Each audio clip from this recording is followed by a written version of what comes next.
৭ জানুয়ারি ২০২৫ ঢাকা বনাম রংপুরের মধ্যকার ম্যাচ। প্রথমে ব্যাট করে ঢাকা ১১১ রানে অল আউট হয়ে যায়। রান তাড়া করার সময় ব্যাটিং টার্গেট ছিল রংপুর প্রথম ১০ ওভারে ৭৮+ অর্থাৎ ৭৯ রান করবে।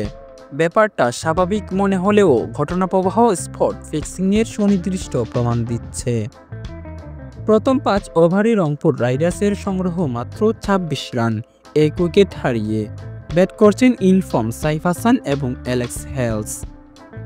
স্বাভাবিকভাবেই ৬ নম্বর ওভারে রান বাড়িয়ে নিতে চাইবেন তারা, কিন্তু ব্যাটিং টার্গেট পূরণে তাদের পরবর্তী ৫ ওভারে করতে হতো ৫৩ রান, অর্থাৎ তারা ৬-এর নিচে রান রেটে ব্যাট করছেন। তাদেরকে পরবর্তী ৫ ওভারে ১০+ রান করে নিতে হতো।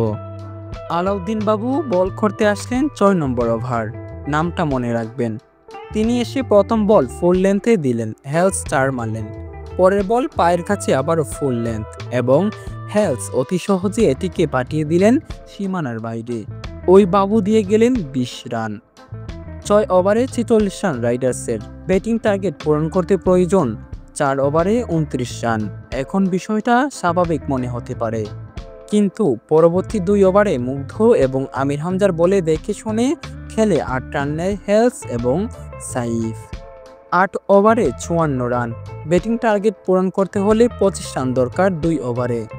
৮.৩ ওভারে হেলস একটা ৬ মারে, কিন্তু তারপরে বলেই আউট হয়ে যায় এবং ব্যাটিংয়ে আসেন ইফতেখার আহমেদ। টার্গেট পূরণে প্রয়োজন ৮ বলে ১৮।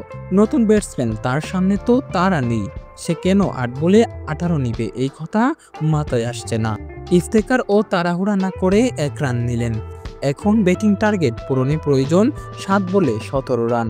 অসম্ভব মনে হচ্ছে। অসম্ভব যখন মনে হচ্ছে তখনই মোসাদ্দেক একটা ওয়াইড প্লাস ৪ দিলেন। দুজনেই ডানহাতি ব্যাটসম্যান ছিলেন, তাই স্পিনারদের সমস্যা হওয়ার কথাই ছিল না। পরের বলটা সাইফ দেখে শুনে খেলছে, তার মারার কোনো প্ল্যান নাই। এখন শেষ ওভারে প্রয়োজন ১২ রান। এক প্রান্তে নতুন ব্যাটসম্যান ইফতেখার, যিনি সময় নেবেন। অন্যদিকে সাইফ নিজে দেখে শুনে খেলছেন, মারতে চাচ্ছেন না। এখন শেষ ওভারে ১২ হওয়ার প্রবাবিলিটি কত আসে? এমন সময় বোলিংয়ে আসেন আলাউদ্দিন বাবু। প্রথম ৩ বলে মাত্র ১ রান হয়। এখন প্রয়োজন ৩ বলে ১১। কতটুকু সম্ভব? পরের বল সাইফ একটা ৪ মেরে পরের বলে আউট হয়ে যান। এখন ইকুয়েশন দাঁড়ায় ১ বলে ৭। স্ট্রাইকের নতুন ব্যাটসম্যান কৌশদিল শাহ, তিনি মেরে খেলবেন, তবে ১ বলে ৭ রান এর প্রবাবিলিটি কত %? এবং ত্রাতা হিসেবে আলাউদ্দিন বাবু প্রথম বলেই দিলেন বিশাল একটা ওয়াইড, যেটা অন্য পিচে যেয়ে পড়েছে প্রায়। প্রথম বলেই আলাউদ্দিন বাবু দেন ৫ রান। এখন ১ বলে ২ রান দরকার। পরে বলে দিলেন আবার ওয়াইড এবং এটাও প্রায় পিচের বাইরে।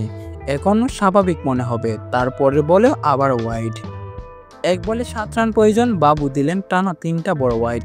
আন্তর্জাতিক টি-20তে সর্বশেষ ২৫০০ ম্যাচে টানা ৩ ওয়াইড দেওয়া ঘটনা এটা চতুর্থবার। এবং কোনো বল খরচ না করে এভাবে রেকর্ড ব্রেকিং ৭ রান দিয়ে ব্যাটিং টার্গেট পূরণ হয়ে যায়, যেটাকে কাকতালীয় কোনোভাবেই বলা যায় না। শেষ ২ ওভারে ৮ বলে ১৭ প্রয়োজন ছিল, যার ১২ রানই এক্সট্রা থেকে এসেছে, যেটা কোনোভাবেই কাকতালীয় নয়।